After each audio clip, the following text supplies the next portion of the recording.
Hola, hola, hola, ¿qué tal? ¿Cómo están, amigos? Todos. Y hoy día tenemos nuestro querido amigo Julio Gajardo, quien nos aparece después de un largo tiempo, ya que estuvimos de vacaciones y él también tenía sus cosas y aquí nuevamente se reintegra a Acuarela Latinoamericana. Hola, Julio, ¿cómo estás? Buen día, sí, o buenos días o buenas tardes, no sé, porque ando medio perdido con el tiempo. Para ustedes buenas tardes, para nosotros buenos días, a los que nos escuchan y también, digamos, a ti, pues, por supuesto, con mucho cariño te saludo, Oscar.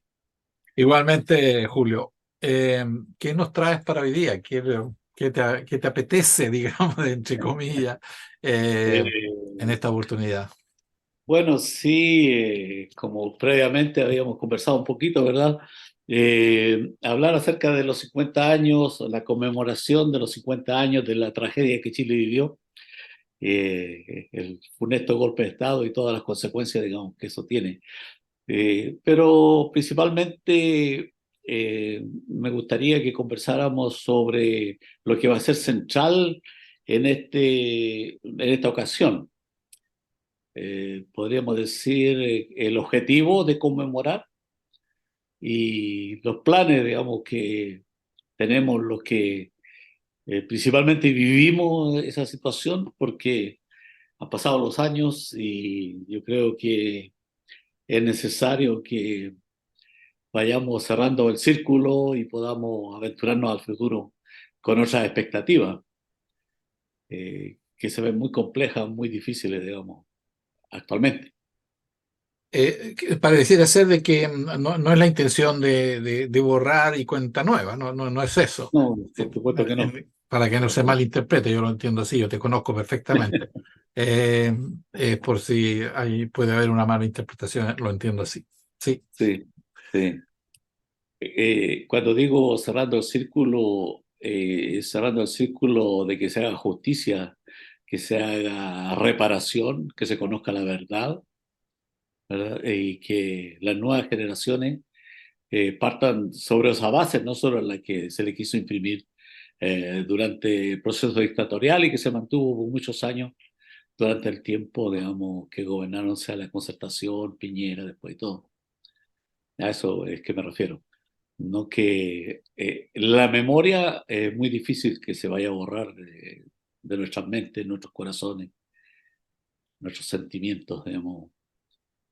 Sencillamente que esperamos que en esta nueva década que se comienza, ¿verdad? Con esta, se puedan alcanzar las metas y los anhelos, digamos, de mucha gente que ya está pasando y que no ha sido reconocida, ni se le ha hecho justicia, ni tampoco, digamos, se ha logrado transmitir lo que realmente fue el periodo del gobierno de la Unidad Popular y todo lo que ha significado el golpe, digamos, para Chile y para el mundo, porque esa es la cosa. Sí, mira, se puede hablar muchísimo. Y creo que tú has dado, has dejado una pregunta, una interrogante, que me aparece de repente aquí, con lo que tú estás exponiendo, lo que estás diciendo es eh, la nueva generación. ¿Cómo ve esto? Se habla de la memoria, hay la nueva generación frente cómo lo ve ello, cómo ve ese pasado, cómo ve ese golpe militar, ese golpe a la democracia, ese golpe a todo lo que significó la unidad popular al pueblo chileno durante esos 3 años. Digamos, el primer año fue, si vemos las estadísticas, fue, iba en un camino muy progresivo y con mucha democracia, digamos, pero aparecieron otros partidos políticos que fue la democracia cristiana, que fue la democracia cristiana quien creció un porcentaje bastante grande.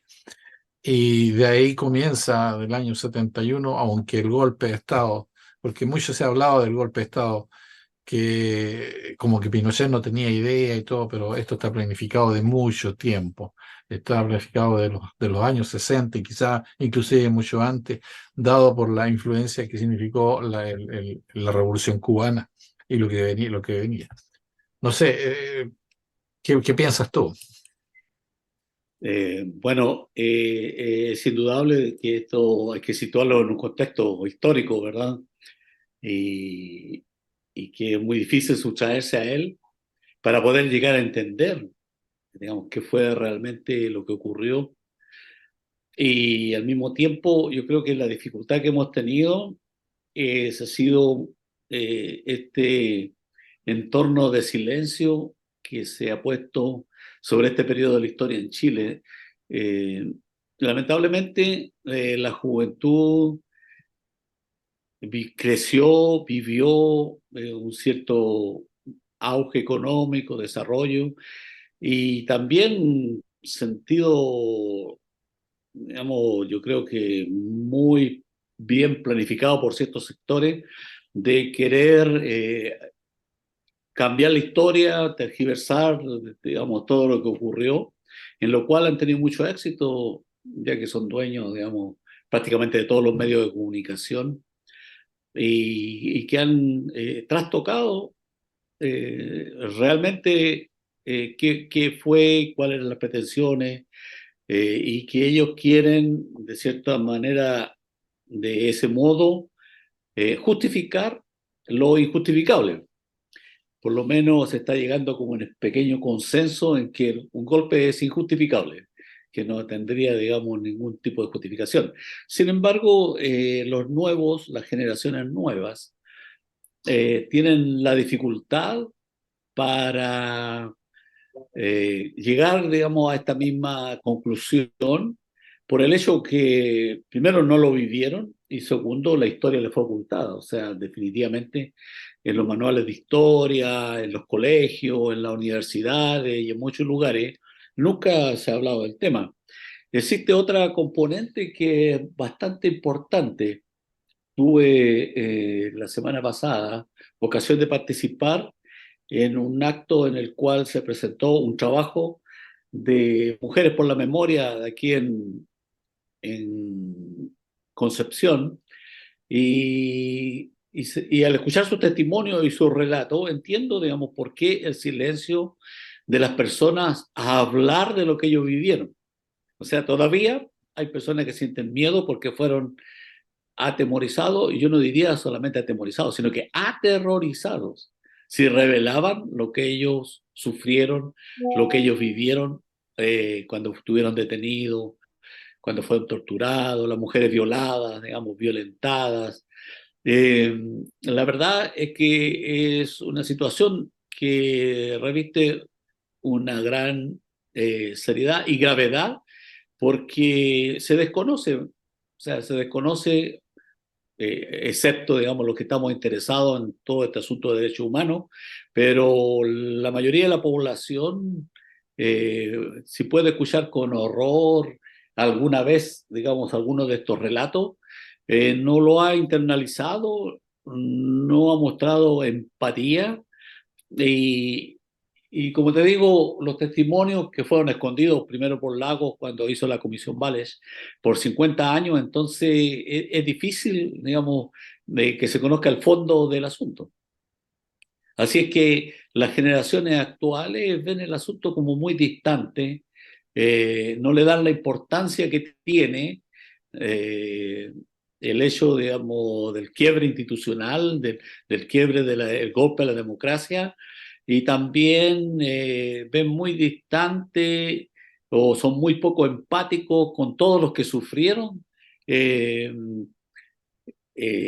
Directamente el embate de la dictadura, o sea, en forma, en su carne, podríamos decir, que fueron prisioneros, que fueron torturados, que estuvieron exiliados, que pasaron años, digamos, en cárceles, en presidios, en campos de concentración. Y no se muestra mucha empatía por eso, excepto cuando ellos escuchan el relato. Cuando ellos escuchan el relato o el testimonio, se siente una especie de conmoción. Quizás un silencio sepulcral, o sea, en primer lugar, a veces algunos tímidos aplausos, digamos, porque nos dan ganas en realidad de no hacer como ningún gesto al escuchar, digamos, tanta bajeza. eh, bueno, es increíble, o sea, y, y un pequeño éxito económico que se produce a la vuelta de la democracia como que nubiló a mucha gente y lo llegó a creerse el cuento ese, no sé si tú recuerdas, de los jaguares de América. Entonces, todo eso junto así, digamos, conforma el trasfondo de la situación actual de las generaciones, digamos, que hoy día están enfrentando los 50 años del golpe. Así que hay mucho trabajo de difusión, mucho trabajo de convencer, digamos, a las personas de hablar, de recontar lo que ellos sufrieron, porque no son los 1.000 desaparecidos solamente que no hablan y que no pueden testimoniar, sino que más de 30.000, bueno, quizás quedarán menos hoy día, 40.000, 50.000, entre exiliados, torturados, digamos, maltratados. Y después, bueno, toda la compleja situación que vivieron las familias para sobrevivir, porque hubo años de crisis, de hambre, de miseria, digamos, durante la dictadura, en que algunos creen, digamos, que fue un gobierno exitoso. E incluso no lo quieren ni siquiera llamar dictadura, lo quieren llamarlo gobierno militar. No hay un gobierno militar, hay una dictadura militar, digamos, que se impuso a sangre y fuego con terribles consecuencias para nosotros. Entonces, al hablar de los 50 años, mi propósito, en primer lugar, eh, quizás yendo un poquito más lejos que lo que hace un gran grupo de estudiosos, de científicos, de filósofos, sociólogos, que firman una declaración a propósito de los 50 años con tres principios fundamentales o cosas, digamos, que ellos destacan, que es honrar la figura del presidente Allende, condenar el golpe cívico-militar y también fortalecer el compromiso de nunca más. Pero yo iría un poquito más lejos, o sea, digamos, aparte de honrar la figura del presidente Allende, yo creo que nosotros debemos devolver al carril lo que fue el programa del gobierno del presidente Allende, que es lo importante, no solamente la figura del presidente Allende, sino que ese programa, para comenzar por las 40 medidas, y como tú dices, que el primer año fue exitoso, y que, bueno, la reacción más todo el apoyo y el soporte de la CIA o el Departamento de Estado norteamericano pudo llevar al país, digamos, a una situación bien funesta o catastrófica y que va confrontando y polarizando todavía mucho más la situación. Sin contar con todo lo que obró, digamos, la derecha en base a sus atentados, al, ¿cómo se llama esto? Cuando se juntan las mercaderías, el boicot económico, el acaparamiento, y en fin, una serie de cosas que van llevando, digamos, al país a una crisis económica, pero que a pesar de todo, digamos, en las elecciones, como tú bien conoces o bien sabes, en la estadística, el pueblo continúa apoyando, digamos, el proceso de cambio y va creciendo, digamos, la cantidad de chilenos que van apoyando este proceso, porque de un 36 que había sacado Allende en las elecciones presidenciales, alcanzar, o sea, digamos, casi un 43%, 47, 43 y tanto por ciento en las elecciones, digamos, ya municipales o parlamentarias del año 73, o sea, coloca realmente eh, nerviosos no solamente a la derecha, sino que también al imperialismo. Entonces, por eso que digo yo que debemos ir un poquito más lejos que la figura del presidente Allende, condenar absolutamente el golpe de Estado, no estamos totalmente de acuerdo, o sea, digamos, no hay ninguna circunstancia, absolutamente ninguna, en la cual se pueda proceder con un golpe de Estado. Hay estados de excepciones, puede haber, digamos, incluso hasta un estado de sitio por alguna situación o conmoción nacional, pero un golpe de Estado es otra historia y nosotros bien conocemos lo macabro que resulta. Y el compromiso nunca más, bueno, que se concrete no solamente en palabras o en discursos, que hemos escuchado últimamente como el comandante en jefe de la Armada decir que nunca más, ni en Chile ni en el mundo, se produzca la situación que se produjo en Chile. Algunos interpretan que solamente se refiere al caos que hubo antes del golpe de Estado, pero nosotros creemos que se refería concretamente al golpe de Estado y a las consecuencias que este tuvo, digamos, y nosotros creemos que aparte de palabras tienen que haber grandes reformas estructurales, ideológicas, si uno quiere, para que realmente esto sea un nunca más. Estructurales, lo que nosotros siempre dijimos, que hubiese, digamos, cambios en la formación, en la organización, en las estructuras, digamos, de las Fuerzas Armadas, que permitiera, digamos, que fueran más democráticas y que todo el mundo partiera, digamos, de una cancha común, especialmente hoy día, cuando todas las ramas exigen que todo el mundo sea por lo menos eh, un licenciado de enseñanza media para ingresar a cualquiera de los cuerpos armados, sea tropas, suboficiales u oficiales. Entonces, ¿por qué no partir de una formación común y en virtud de los méritos, digamos, las personas pueden adquirir el grado, digamos, que les corresponda de acuerdo con las calificaciones que se vayan obteniendo? Así es que eso, como te digo yo, un poquito más lejos que lo que ellos proponen así, digamos, en el papel muy simplemente y muy académicamente, porque son todos casi académicos y personas que firman. Se puede leer en el mundo diplomático, yo no sé si tú tienes, digamos, el artículo, podemos profundizar algunas cosas.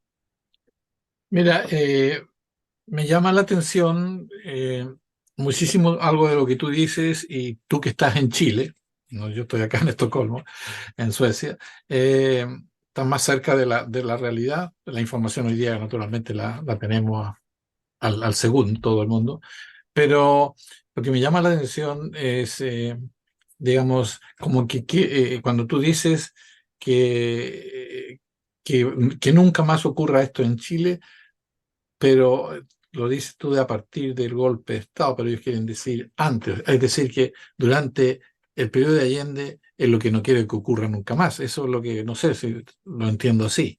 Eh, Sí, algunas personas interpretan eso así. Lo que quieren, digamos, volver a su conveniencia. En realidad es el círculo de oficiales en retiro de la Armada, que ellos interpretaron las palabras del nunca más del comandante en jefe como que ellos dicen que el comandante en jefe se estaba refiriendo al nunca más un gobierno como el de Allende.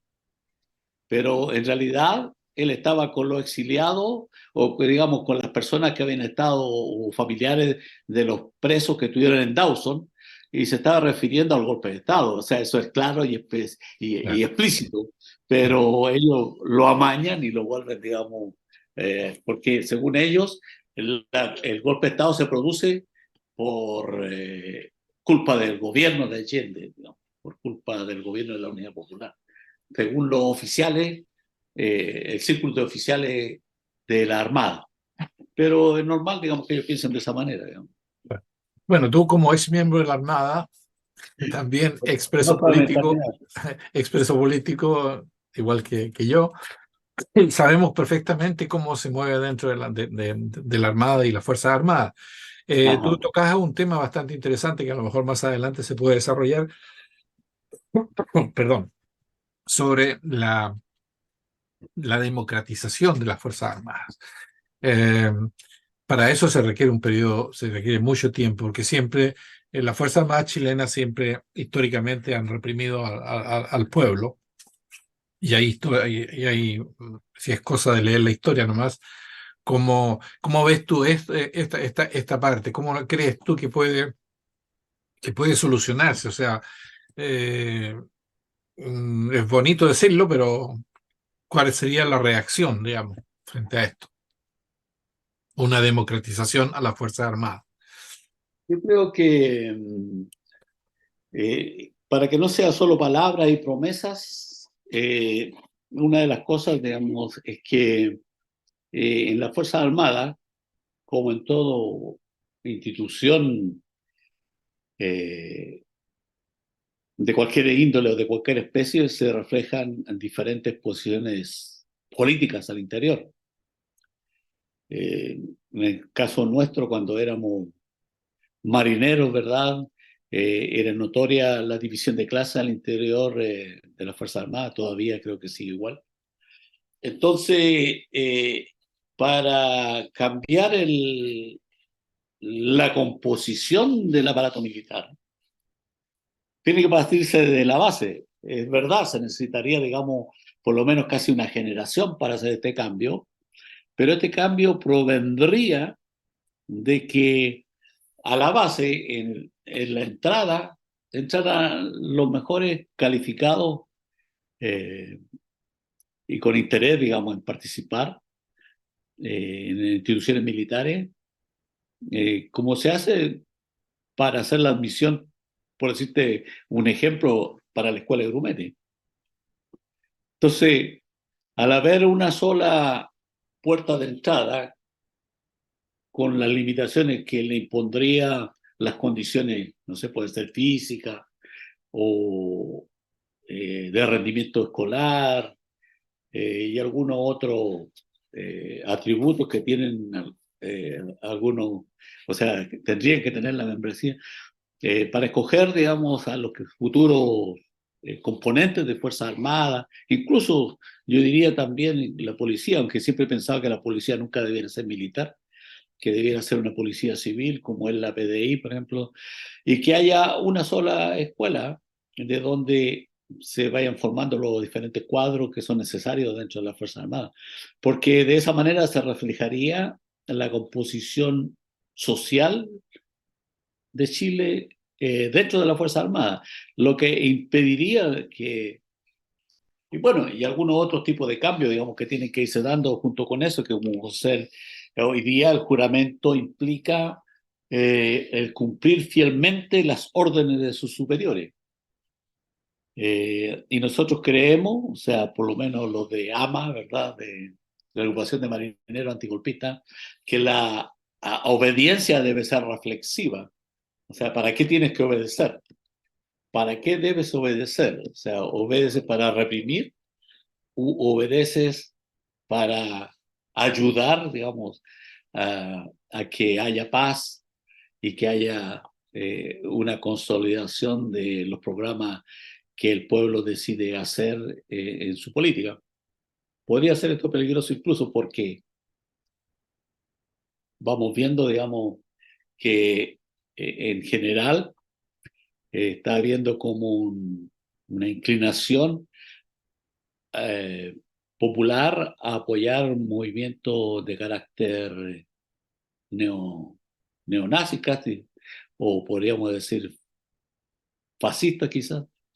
Eh, Hay una gran tendencia en el mundo, o sea, aunque quizás no se reproduzca el fascismo como en el tiempo de Mussolini o el nazismo como en el tiempo de Hitler, pero las políticas de la derecha que subyacen, digamos, en estos movimientos son políticas nacionalistas, etno, etno, etnográficas, con mucho repudio por la inmigración.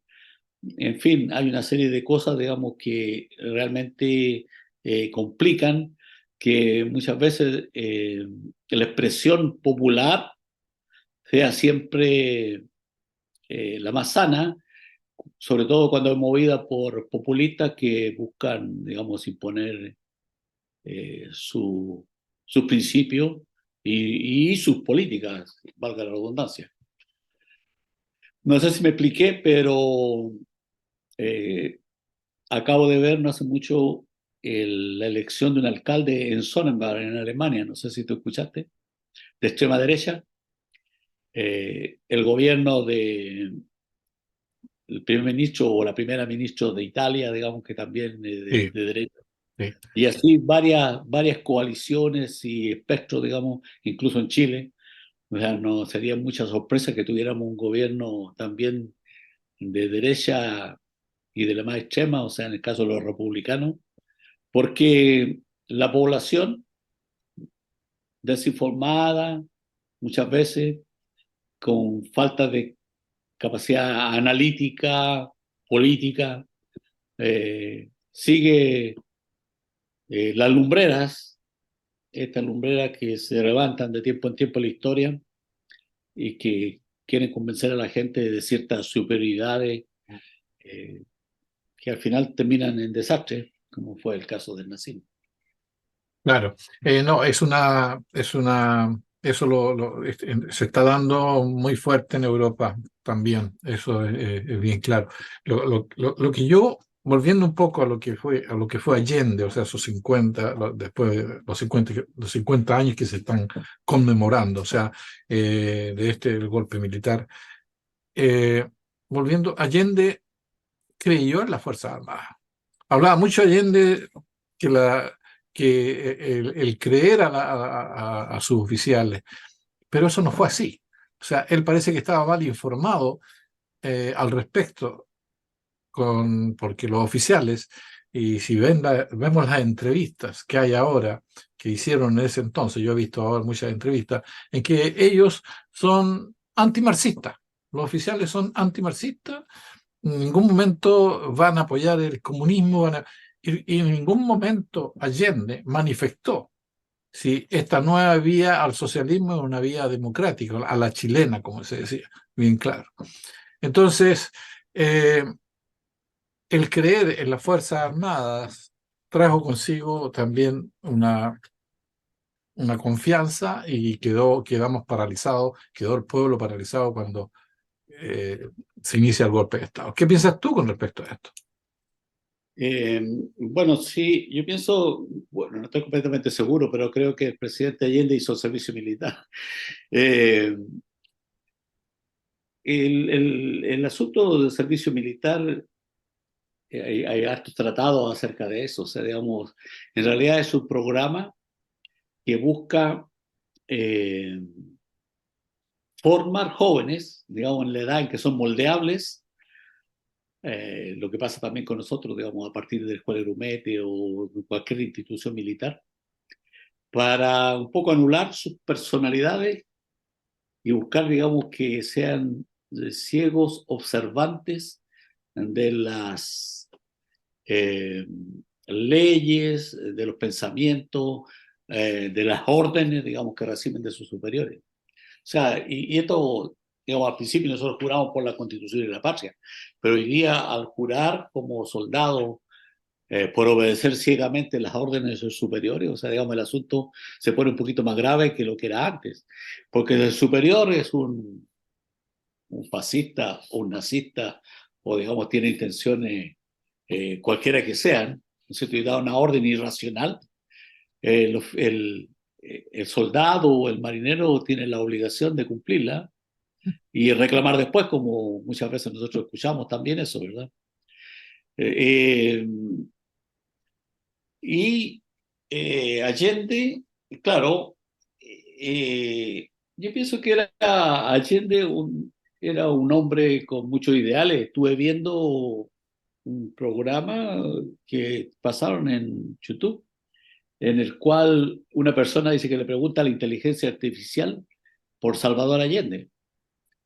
No sé si lo has visto, pero creo que estaba en el grupo nuestro, ¿verdad? Y cuando el tipo da la respuesta a la inteligencia artificial, o sea, da una lista de cosas que hizo Allende durante toda su vida. Entonces el tipo no solamente fue siempre un demócrata, un progresista, era médico, no podemos negar que era de extracción burguesa, no era un proletario, ¿verdad? Y él, digamos, dentro de su plan, de su idea, él creía lo que nosotros vivimos, quizás los más nuevos, en la palabra, digamos, del hombre. Mm. No sé si tú recuerdas que antes tú Sí, dabas tu palabra y bien te costara la vida, o sea, tú tenías que cumplir tu palabra, porque la honra y la palabra tenían un gran valor. O sea, en realidad era un contrato. Esa palabra, o sea, digamos, que era hablada solamente, tenía el valor de un contrato notarial, de una cosa escrita. Y yo creo que Allende, cuando él juraba, cuando él prometía, o sea, de acuerdo con sus principios, él tenía que cumplir y él cumplió hasta la muerte. O sea, lo ratificó con su suicidio o asesinato.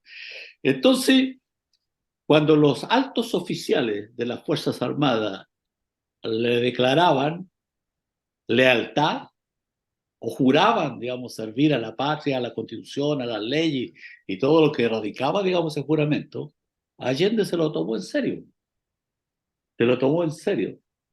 No dice, no, no, no. no tuvo, yo pienso, la capacidad, como muchos partidos de izquierda, no tuvieron la capacidad de discernir el quiebre social que había al interior de las Fuerzas Armadas. O sea, si él hubiese buscado, entre comillas, o sea, que en cierto modo yo creo que lo buscó, él hizo algunas partes de sus promesas real también para nosotros, para los que estábamos en las Fuerzas Armadas. El medio del litro de leche para los niños, dentro de las 40 medidas, la posibilidad de ir a la universidad, de tener algunas horas de franco para hacer eso, en fin, una serie de medidas que fueron comunes para todo el mundo, pero que también nos incluyó a nosotros, en cierto modo, y que produjo un poco de adhesión, digamos, más adhesión a sus principios. Entonces, esta confianza de Allende en el alto mando fue lo que lo llevó, digamos, finalmente a que el alto mando en sus propias narices fraguara el golpe y siguiera las instrucciones, no de la Constitución Política de Chile, no del Parlamento, no no sé, del gobierno, sino ni siquiera de su, podríamos decir, de su más cercano alto mando, como el general Prat o el almirante Montero, digamos, en la Armada, por ejemplo, porque allí se saltaron, digamos, todos los juramentos. Claro, sí, en eso tienes toda la razón. Él confiaba, creía mucho, era muy humano, era muy, confiaba en la palabra, confiaba en en esa lealtad con sus principios. Ajá. Y él, yo creo que es un ejemplo, y él cumplió con su palabra hasta el final. Claro, Eh, sí. según yo tengo que investigar un poquito más, pero según se dice de que le exigían a Allende que dejara el- El la gobierno. presidencia, y que fuera la Fuerza Claro. Armada que se hicieran cargo de eso. Que Ajá. eso lo puso en una situación bastante difícil a Allende, y Allende no caudicó, no se entregó en ese aspecto. No. Eh, Ahí, ¿qué me dices tú con respecto a esa valentía, esa histórica que Allende dejó? No, bueno, es increíble, o sea, yo también soy un admirador de Allende, o sea, digamos, en esos aspectos, y en muchos otros, o sea, en realidad el tipo era un demócrata, un hombre de principios y de valores que no claudicó, como tú dices. No tengo nada, digamos, contra la figura de Allende, excepto, digamos, el mal juicio sobre las Fuerzas Armadas Mm. y el desconocimiento, no diría yo 100%, sino, digamos, quizás no fue, y yo creo que por eso él termina o suicidándose o lo asesinan allí en defensa, digamos, de su gobierno, eh, de la trama, digamos, que había entre medio de todo lo que planificó o hizo el Pentágono, la CIA, el gobierno norteamericano, para terminar con el experimento chileno, que era peligroso para todos los países subdesarrollados. O sea, yo siempre pienso de que si nosotros hemos seguido, digamos, en el plan de Allende, tanto desde el punto de vista económico como desde el punto de vista social, nosotros hemos sido un país desarrollado a fines del siglo pasado. O sea, digamos, yo casi no tengo dudas de eso. O sea, yo pienso que la idea del área por ejemplo, la organización económica del país, tiene una área, ¿cómo le llamaba él? Había una área privada, un área mixta y un área, digamos, que podríamos decir estatal, ¿no es cierto? Mm. La mayor parte de los países manejan un poco eso, digamos, de distintas maneras. O sea, yo si comparo, por ejemplo, cuando nosotros estuvimos en Quebec, con todos los capitalistas y que son, sin embargo, ellos tienen un área de la economía que es propiamente estatal, o sea, todo lo que tiene que ver con la Sí, electricidad. Julio, lamentablemente tenemos que terminar. Vamos a tener que continuar después. La hora se nos va. Eh, Ya. eh, Bueno, hagamos un, un acuerdo para continuar quizás la próxima semana, Sí, digamos, con la perfecto. misma Ahí idea. estamos en contacto entonces, porque se va en cualquier momento. Será Se te, entonces, se te amables va a borrar, oyentes. se te va a cerrar el sistema. Sí, Ya, queridos amigos, un abrazo fraternal a un cada beso uno de a todos. ustedes y a ti, Julio, muchas gracias por estar y nos vemos la próxima semana. Ahí Chaito. continuamos. No, se corta el tiempo. Sí, sí. Adiós. Chao. Chao, chao.